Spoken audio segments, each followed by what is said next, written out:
It is the former WWF World Tag Team Champion, former WWE Tag Team Champion, and former WWF Light Heavyweight Champion, Scotty Too Hotty. Scotty, how are you this evening? Hey, how are you guys doing? We are doing just fantastic. We have a lot to talk with you about tonight.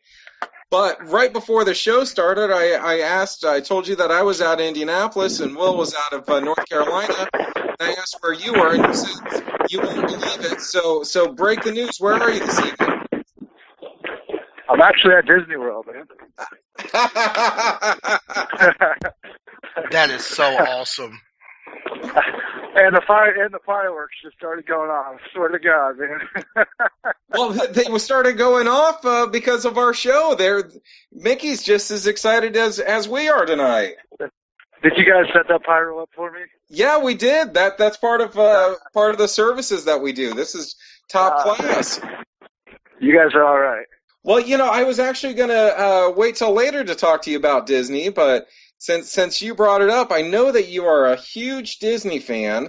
What brought you into what made you such a big Disney fan? I grew up in Maine, so it was a huge deal as a kid to be able to come here.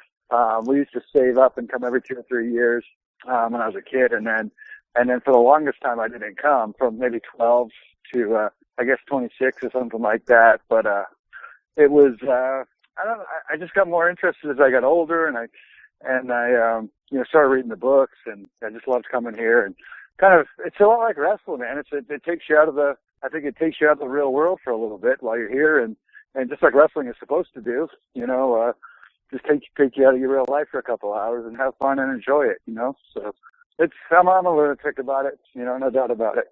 So do you have your 2 kids there with you? I don't, not right now. Actually, I live about 30 minutes from here, so it's actually it's beautiful out tonight. So I came down to the area. I don't know if you know Disney World very well, but it's an area called the Boardwalk. So I just came down here to walk around and be outside for a little bit. So it's nice to be. It's a great place to live. I took my kids there last summer, and we had a blast, but the only thing we could fit in was the Magic Kingdom, and we barely got that in. There's just so much to do down there. Right. But the bad thing is about living so close and me being a complete lunatic about it and wanting to come all the time is my kids have got to the point where they'd rather go to their local playground than come to Disney World, So part of Mick Foley's WrestleMania raffle, where it was going to the Rain charity, was where the winner got to go to Disney with you. Has that come true yet?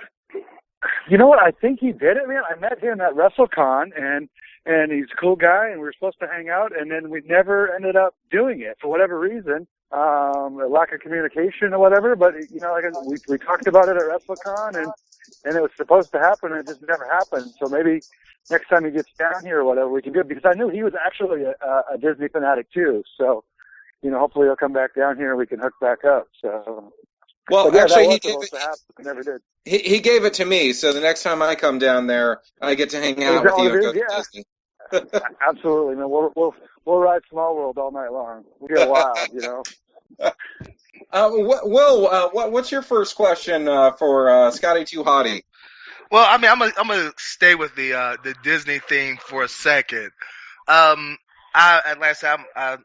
I'm in the wrestling business. I'm not nowhere near as good as you are, nowhere near as successful as you are, and I'm not even my wife's favorite wrestler. But I did hear a rumor that you have a Dumbo costume. That's when my daughter was born. Yeah, no, it was for my daughter. Yeah, I tried to fit into it and it wouldn't fit, so I gave it to her. All right. Well, for our fans who don't really know too much about you, which I find that hard to believe, would you like to give our fans a little small, brief background on about where you trained at, who trained you, and how easy was it for you to break into the business? Yeah, sure. I started out in New England. I grew up in Portland, Maine, and I used to just, as a diehard fan from about 10 years old on. And it's all I ever wanted to do was be a wrestler, you know. And growing up in the Northeast, of course, you're a huge WWF fan, WWE fan, and you know, I went to all the shows and everything that came around, not only WWF but everything. And eventually I met up with a couple other guys who were wrestling lunatics just like me, and we started basically training ourselves in my mom's garage. We had about 18 mattresses in there, and we learned all the stuff. And at the time, there was a tape called Secrets of Pro Wrestling out there, and kind of taught you a little bit. And then we, you know, watched the TV and studied, and then just learned it. You know, I never went to an actual wrestling school. I mean, I know that's hard to believe watching my style, but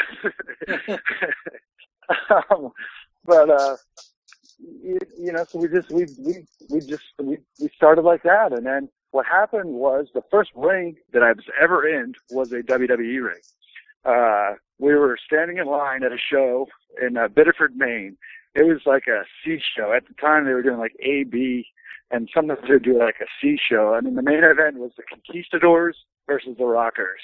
You know, it was, and the Rockers would pretty much just come in, and that was the main event. This was a little tiny building, and we were standing in line to get some food, and a guy got in line behind us who had a WWF ring crew shirt on. We started talking to him, and we got to know him. And every time he would come to town, we would get there early, help him set up the ring, and then he'd be like, "Okay, guys, I'm gonna go get something to eat." Now I didn't say you can get in the ring, but you know, wink, wink, and we would get in there and we'd mess around until we got thrown out by somebody from the building, you know. So, and then while we were doing that, there was actually a guy there who had bought Rocky Marciano's boxing ring, so he says, and he was trying to convert it to a wrestling ring.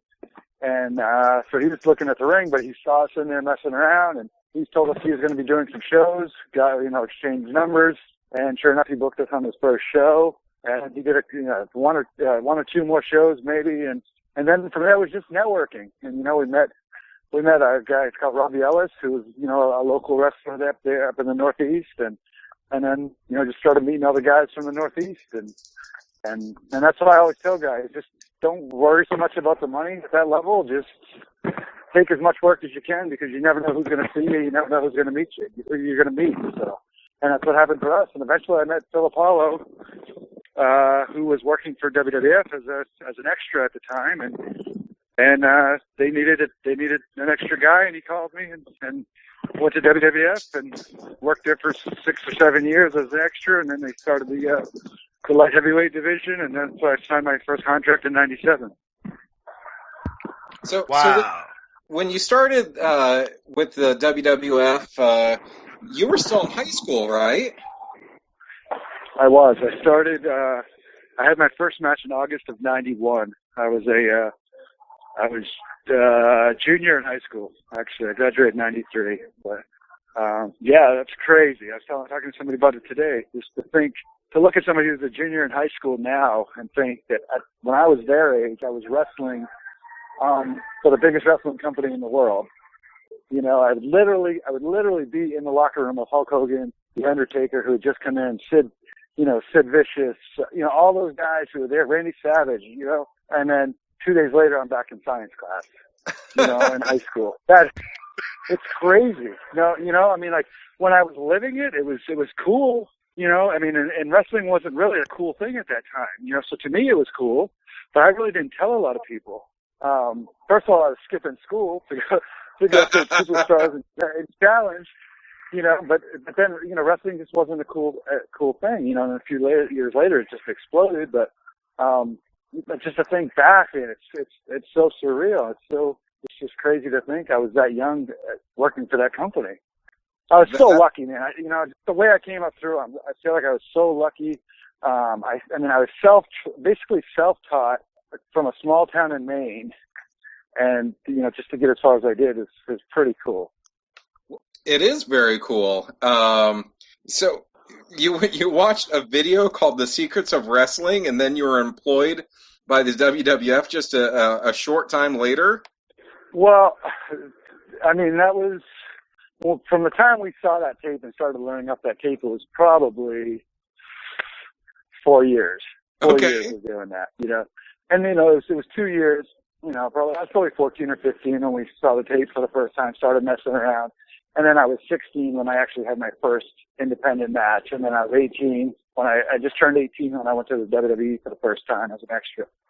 So have you ever talked to guys like William Regal that got really early starts like that, you know, and swapped war stories like that when you were real young?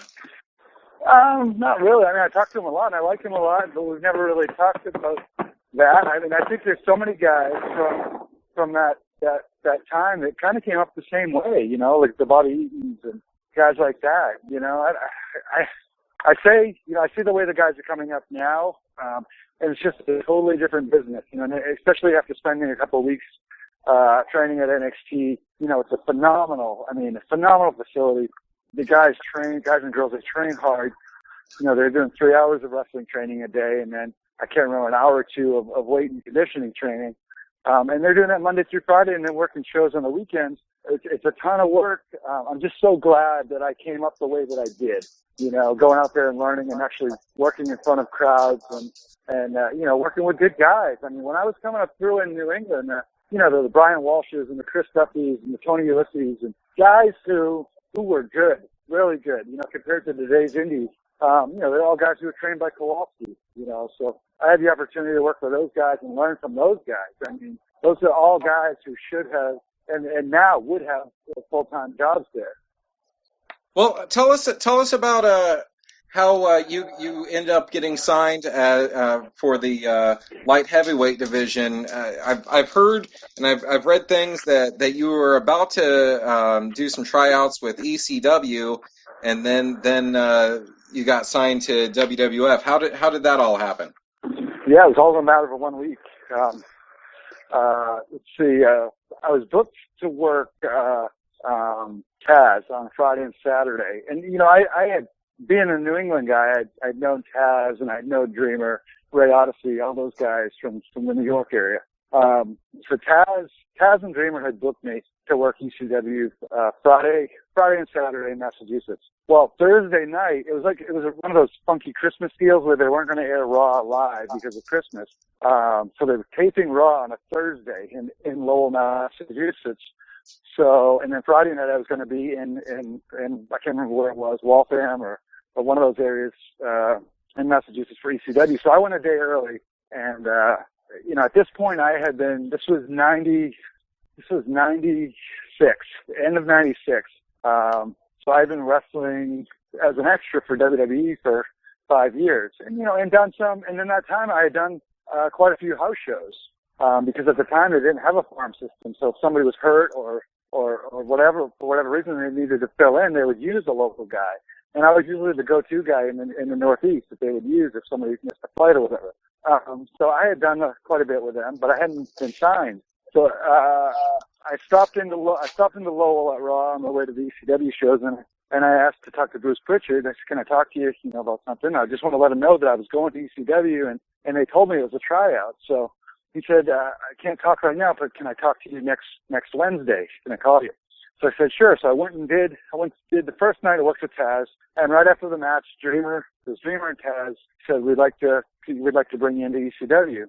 I said, "Can I let you know after next week?" Bruce Pritchard, who was the head of talent relations at the time, wants to talk to me. And you know, I mean, what else does he want to talk to me about? You know, I had a pretty good feeling what it was, and so I talked to Bruce on Wednesday, and Bruce said that they were starting the light heavyweight division, and they wanted to bring me in for that. Offered me my first contract. So, you know, then I called Taz and just said, you know, I'm going to WWF. So yeah, it was close. And I'd also been talking with WCW at the time about going to do some nitros. You know, not as a full-time guy, but just going down there as an extra to do some nitros. And so it was all within a matter of 2 weeks. It all happened for me. You know, I guess that's the way it is. You know. Well, you know, you mentioned WCW Nitro, and they had a great cruiserweight division going on, and I know that you worked with some of the guys later on when they came over to the WWF, but was there anybody that was there that you really wanted to work with that you never had an opportunity to work with? You know, I tagged with Rey Mysterio, but I've never wrestled him. I would love to wrestle him. But most of those guys, Hurricane, you know, Kidman, and Noble, you know, all those guys are phenomenal. I love, you know, especially Hurricane, you know, love love working with him. You always love working with a guy who really gets it, you know. All right, Will, what do you have for Scott Taylor? I was gonna say, not too long, you got signed to WWE, and not too long after that, you took the moniker of Scotty Too Hotty. How did that? Whose idea was that, and how did that come about? That was the name was my idea. The name, well, the whole character change from too much to too cool was, as far as I know, was Vince Russo's idea. He said we want you guys to, like the Hardys had gone from wrestling in tights and spandex to the street clothes, and they put them on Michael Hayes, and they got over with all the TLC and stuff. And Russo came to us and said, we want you guys to try to attempt the same thing, where you go start wearing dressing like the kids are dressing in the malls, and we want you guys to basically think you're cool, but you're not cool. We're going to call you Too Cool. So, all right. So it sounds pretty cool. So we went out. Brian and I went out. We bought all the baggy clothes and like the hip hop stuff, and which I hate. In real life, I hate that look. And then I said, well, we should probably. I remember talking to Vince Russo. I said, can we change our names also, our singles names? And I'd already, I can't think it was like Road Dogg. There were a few guys who were already calling me Scotty Too Hotty because I was Scott Too Hot Taylor. They were already calling me Scotty Too Hotty. And then I remember one night on Sunday Night Heat, I think I was doing commentary with I think it was Shane McMahon and Kevin Kelly maybe. And I did it 2 weeks in a row. And I can remember the second week I came out there and I said, Scotty Too Hotty's back on Sunday Night Heat. And so it kind of stuck by that point. And so when they wanted us to do the hip hop guys, what a great time to change it. And instead of the TOO, let's change it to the number 2, like Tupac and 2 Live Crew. So that's kind of how it all happened, man. And it's I think it's just a fun name, and I can't tell you how many Scots I've met over the years that say, oh yeah, we used to call my buddies used to call me Scotty Too Hotty, or so it's cool. It's just I never really liked the name Scott Taylor anyways. It was just something that I started out with, and then worked the indies for so many years as it, and it just had kind of grown, and it's not even my real name. So that's how it's weird how stuff happens, man. And I was going to ask you how much did you like that gimmick, because you had the baggy clothes, and I'm not going to say you don't have rhythm, but you weren't the greatest dancer. Well, that's what made it so good. Like, if we were good dancers, it would have been okay. Yeah, it's funny. It's funny. But I was so bad. Rikishi was actually a good dancer. I was horrible. And that's the funny thing. Like if you guys could have seen when I to this day, I have never danced in public. I hate dancing. So when Vince McMahon said, we want you guys to do a dance at the end of your match, a choreographed dance, I was like, oh my God, like, this is horrible. So but it's funny, like people always say, oh, you had the worm and Rikishi had the stink face and Brian didn't really have anything. Well, Brian really put together. Brian came up with the 3-way dance at the end and choreographed that. I can remember doing it in the back in Rochester, New York, the first time we ever did it, and I was like, oh, this is horrible, And so he did come up with that. So. So who came up with the raps and stuff that y'all would do? Is that something that would take you all day to do, or you was just like, I'm just gonna go out there and just wing it and try to make this promo rhyme? We really did. I think we only did one really, where we actually rapped. It really never. That was something that never really took off either. It was pretty bad. At one point there was actually talk of them. They were going to build this giant boombox for us to come through the crowd on. Oh. And then, it was going to have the lights on and flashing like an 80s, big giant 80s boombox. We were supposed to come to the ring, and they're going to modify some giant golf cart, and we're going to come out on the top of it. And I still have the sketches and the drawings that they did for it somewhere, but they decided it was going to, they couldn't find something that wasn't gas powered, and they couldn't have the fumes or whatever inside the building. It's what they told us, but who knows, because they ended up driving all these cars to the ring. So now you'd mentioned the dance and that you were never a dancer before that. I've heard stories from Kevin Bacon that every time he goes to a wedding, he has to pay the DJ off not to play Footloose because he doesn't want to do the dance at the Footloose dance at the weddings. Do you ever get? Right. I know on independent shows you probably do the dance, and that's part of what gets the crowd into it. But was there ever been a time where you're at Disney and somebody wants you to do the dance? No, not really. I mean, they always want the worm. Of course, on the shows they always want the worm. And I'm thankful I got something like that. I mean, how many guys would kill to have a signature thing that was so over? So it's cool. I mean, no, I mean, I won't do it at my kid's school. But I always do it on the shows. That's what they come to see. If I could do a triple moonsault to the floor and land on my head, and they'd say, "Oh, but you didn't do the worm." You know what I mean? So that's right. So it's my thing, man. And anybody who complains, any whatever you are, if you're a singer and you've got that signature thing and you're complaining because you have to do it, you need to check yourself. You know what I mean? It's like I said, you got to be thankful. There's hundreds of guys. I mean, I saw so many guys who came through that company who were fantastic technical wrestlers that you never heard of because they never came up with that thing. Something to make themselves stand out. And that's what I preach when I go to NXT or if I do a seminar is you can learn all the holds in the world that you want, but at the end of the night, they need to remember something. They're going to see 20 different wrestlers. They're going to see 3 different referees. They're going to see 3 different managers. They're going to see a ring announcer. Somebody who's coming to a wrestling show is going to see 30 different personalities. They're not going to remember your name if they've never seen you before. You need to give them something when they walk out that door that they go, "Oh yeah, that's the guy that did the worm. That's the guy that did this." Whatever it is, just give them something so the next time they do see you, they go, "Oh yeah, we saw that guy up in Nashville." And then you just start to build that following, and you give them something to remember you by. And, I was the biggest I want to be a wrestler guy when I was younger. It was actually my first magazine interview I ever did. I think I said, if I had the option, I'd rather go to WCW than WWF because I want to be a real wrestler, not a cartoon character. And, after doing all the moonsaults and all the crazy stuff that weren't getting any reaction, and then you do something like some little silly breakdancing move, and you've got people standing up and cheering for it, you realize there's more to wrestling than holds and moves. It's more about characters, and I think that's why you're seeing you're seeing a little bit of a boom in the wrestling business in WWE, and there's a lot more interest now. I know when I go, when I come here to Disney World, I walk around and I see more T-shirts than I've seen in the past few years. It's kind of like in the Attitude Era. You couldn't go to a mall without seeing an Austin 316 shirt or a DX or an NWO shirt. I think we're heading back that way, hopefully, for everybody involved in it.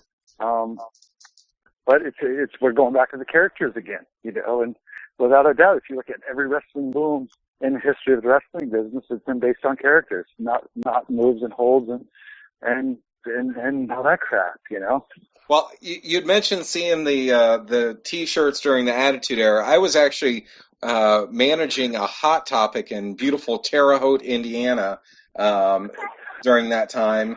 So I had all the T-shirts, but I also bought the silly goggles that you guys wore. And my friends who weren't wrestling fans said, "Why did you buy those?" I was like, because Too Cool have them. So that was yeah, it was crazy. We were told, man, at the time when we were at our peak in 2000. My friend Jimmy Miranda, who now a lot of people know from the Ultimate Warriors Hall of Fame speech when he talked about the Miranda Award.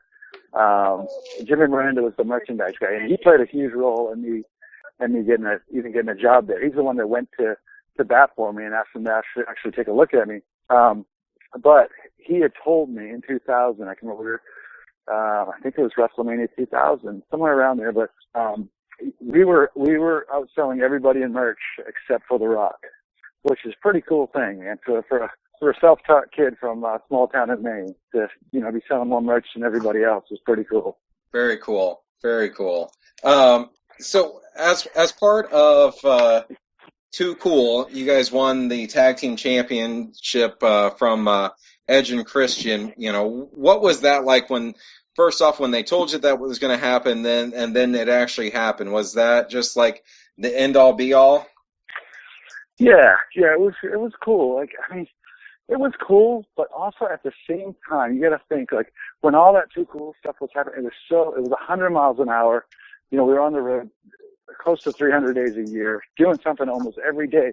At that time, when you're doing that, you don't have time to stop and really think about it. You know, it means more, I think, now to look back and know that we did that and know that nobody can take that away from us, no matter what. You know, like, I think that's cooler than it was at the time. You know, at the time you don't have time to think about any of that stuff. And I try to tell, you know, it's another thing I tell the guys and the girls when I go talk to them. I'm like, take pictures, keep a journal. You know, it's all going to be just a big blur at the end. You know, there's things I don't remember. I'll see stuff on YouTube or on the network and be like, man, I don't even remember wrestling that guy. I don't remember doing any of that. I didn't even know how to do that move. You know what I mean? It's 100 miles an hour when you're there and you're working that much. But you know, yeah, it's cool. You know, I mean, like I said, nobody can take that away from us.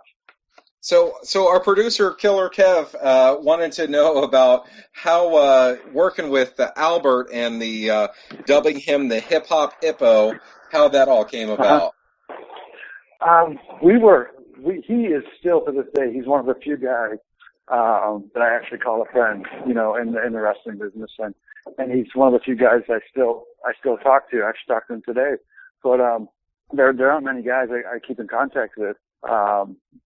Just the BS, you know, if it's concerning a show or whatever, it's a little different, but I mean, he's somebody who's a friend, but we were riding together at the time, and we pitched the idea, and we went out in, I think it was the Meadowlands in New Jersey. We did a match, and we came back, and I can remember Edge walking to the curtain, and Edge was like, oh, that was awesome. You're my new favorite tag team. And Pat Patterson was like, that was great. And then they just never really did anything with it. To me, to us, it was always that we always felt that he should stay the way he was. Like, we wanted him to be the killer, the big man killer, and me to be the goofball. And, you know, I get us in trouble being a goofball, and he pulls us out of it, and he's my big, for whatever reason, he's my protector. I do something to get my back, you know. It just felt to us like him being the big dancing guy, we were trying to recreate the Too Cool Rikishi thing. That's what it felt like to us. But they were set on him being the big dancing guy, so that's what we did, and it just never, for whatever reason, you know, it just never took off. So is he but down I had a lot of fun in Orlando near you? What's that, brother? Is he down in Orlando near you then? Because I know he does work with NXT now. Yeah, he just moved down here this week, which is pretty cool, man. Because we've been friends for a long time, you know. And I was a Maine guy, and he was a Boston guy, and then he moved to Phoenix and me to Florida, and you know, we stayed in touch, traveled together a lot over the years, and our families are friends, and you know, my daughter's gonna babysit his kids. That's the big plan, and we'll be one big happy family, I guess. You know, no, so it's kind of surreal to have him actually living in my town now. It's pretty cool. So we're supposed to actually go to dinner tomorrow night. So, well, tell him that we said hi and that our friend Angry Tensai is going to listen to him on NXT every week. He's a character on another one of our network shows. So very cool, man. Will, what do you have for Scotty to Hotty? First, I was going to ask him. You know, the biggest question I want to know is, you know, you came back and you worked at NXT and you worked against the Ascension. Right. How is WWE now and the whole system now? How has it changed since the last time you were really a part of this system? And how do you feel about that? Like I said, it's it's just a totally different way to come up through. I guess they had OVW. When I was there, you know, I went to OVW when I had my neck injury a couple of times when I was coming back just to get my feet back in the ring. Went down there for a couple of weeks, but now it seems it's just such a machine, man. I mean, they've got, I think, close to 100 guys and girls down there now. And like I said, they're working 5 days a week in the school, and and you know, they've got, you know, I don't know, 6 or 7 different instructors down there, and they're learning from some of the best, and they've got green screens and microphones and rooms and promo class with Dusty Rhodes. I mean, come on, like this, I sat in on a promo class with Dusty, and it's like, this is crazy, because that's something that I wish I had. I think it's something that held me back in my career, was not being able to speak well. I never had the chance to really talk on the mic or to do any TV promos. And then when I got paired up with Brian Christopher, who was really good on the mic, and he had been doing it for years in Memphis, you know, working for his dad in the USWA, he was so good that he'd be the one that did most of the talking, you know, and it was kind of intimidating being next to him. And so I never really learned like I should have. So that's where I could have learned, you know, and now it's another thing that I preach to them is just, you know, work on those promo skills, because I know it's something that held me back, you know.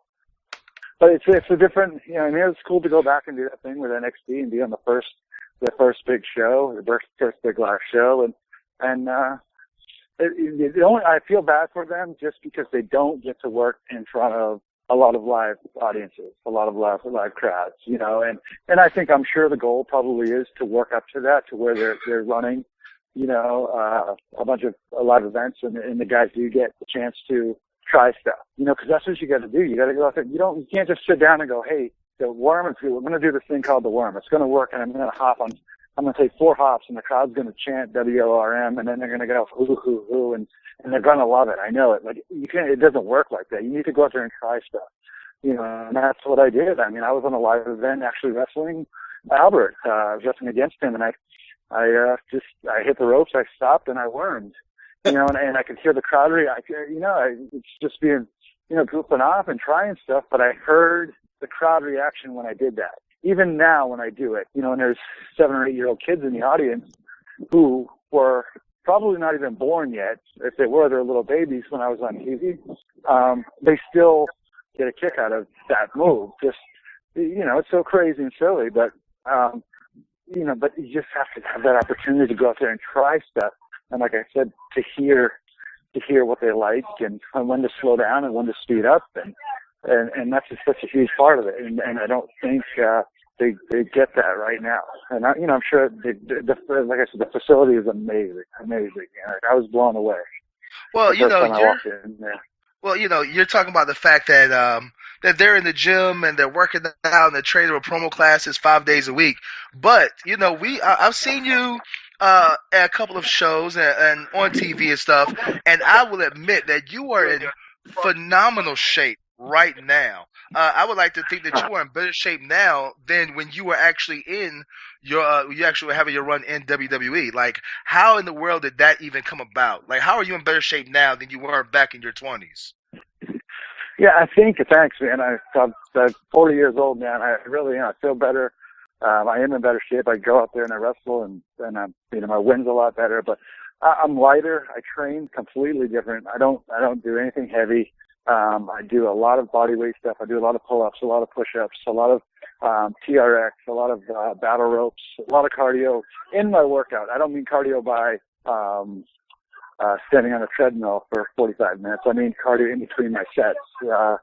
And I do a lot of that stuff. And I think, you know, I've had a major back injury in 2010, and I needed to train differently. I couldn't lift heavy. I never liked lifting heavy anyways.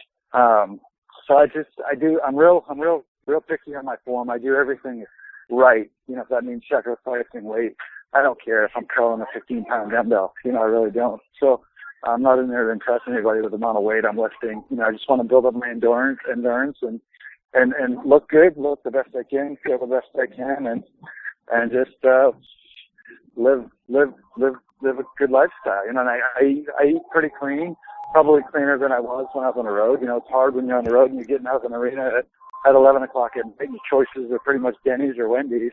You know, so I just you know, cleaned that up and you know, I don't eat super clean. I'll cheat on the weekends, and that's really it, man. So thank you. You had mentioned something to get you to get the crowd to remember you. And working with these NXT guys, we've got Emma who does kind of a dancing gimmick. We've got Adam Rose who recently debuted, and he's got his rosebuds. Right. What who do you think is going to be the most prepared to remain in WWE as a big star over the next couple years? Definitely Adam Rose. It's so cool to see him there and to see him come into that character. I mean, I was working with him a year and a half ago at NXT, and he was sorry about the drunk guy. He was doing the Leo Kruger character, and they told me at the time he was ready to go up, and sorry, I'm getting some feedback, but can you guys hear me? Yeah, we can hear you loud and clear. I'm getting a ton of feedback, yeah. But to see him come into the Adam Rose show, and I saw him cut promos at NXT, sitting there in an empty arena, and just kill it. It's really cool to see, and to see him do the Adam Rose thing at an NXT live event for the first time, and nobody really knew who he was and didn't know what Adam Rose. Can you guys hear me? Yeah, I can hear you perfectly fine. Yes, sir. Hello. All right, man. I'm here. I'm here. Yeah, we can hear you. Okay, I'm just hearing myself talk here, man. But so to see him come into his own on that is really cool. And then I can remember seeing him wrestling in Lakeland on the live event as Adam Rose, and thinking that song was just awesome. That it was going to catch on, and then to see his vignettes on Raw, and now people doing the song and singing the song, and it's so cool. That's the cool part about going to NXT and being involved in that. I'd love to do more with him. Just because. Same with Bray Wyatt. There's another guy who's down there forever trying to come up with something, and so to see these guys go up to the big stage is really cool. Knowing that you've worked with them a little bit. Well, that's awesome, and we know that you're having some phone issues. But before we let you go, I wanted to see what you wanted to tell our listeners about what upcoming events you have, what you got going on, other than visiting Disney all the time. Yeah, that's been pretty crazy, man. After doing I did pretty much nothing last year, wrestling-wise. I put myself through school and pretty much taken a year off, and I went through firefighter school and EMT school. And I pretty much, like, said, I'm going to try to get out of this and, do a little bit here and there if I can once I get the fire job. And then in January, we got called to do the old school Raw, and then, like you said, the NXT Arrival show.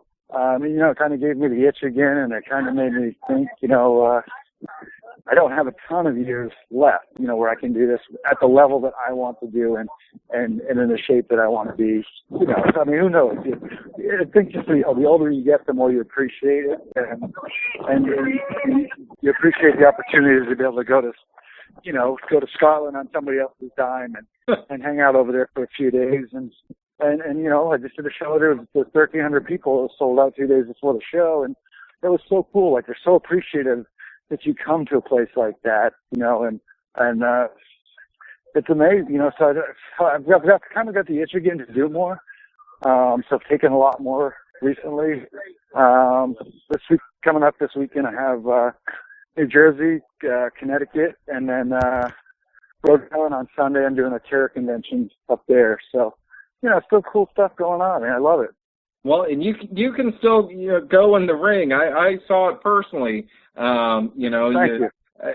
You did some things that you didn't even do in your big run in WWE, and it was great. So we really appreciate you being on the show. And please let us know if there's anything else that you've got coming up. We'd love to talk with you again. Very cool, man. Thank you. Well, and how can our listeners find out about your events? Do you have Facebook and Twitter? website? I have mainly mainly Twitter, which is at the Scotty 2 Hotty. So if you go to at the Scotty 2 Hotty, if you click on my profile, there's a booking email address on there and stuff. So if you want to contact me, I also have the Facebook page, but I don't use that as much as the Twitter. So, but I am out there. But if you start with the Twitter, it's at the Scotty 2 Hotty. So watch out for that Scotty 2 Hotty guy now. He's a fake. You got to go for the Scotty 2 Hotty. Why anybody wants to steal my name, I don't know. Somebody did.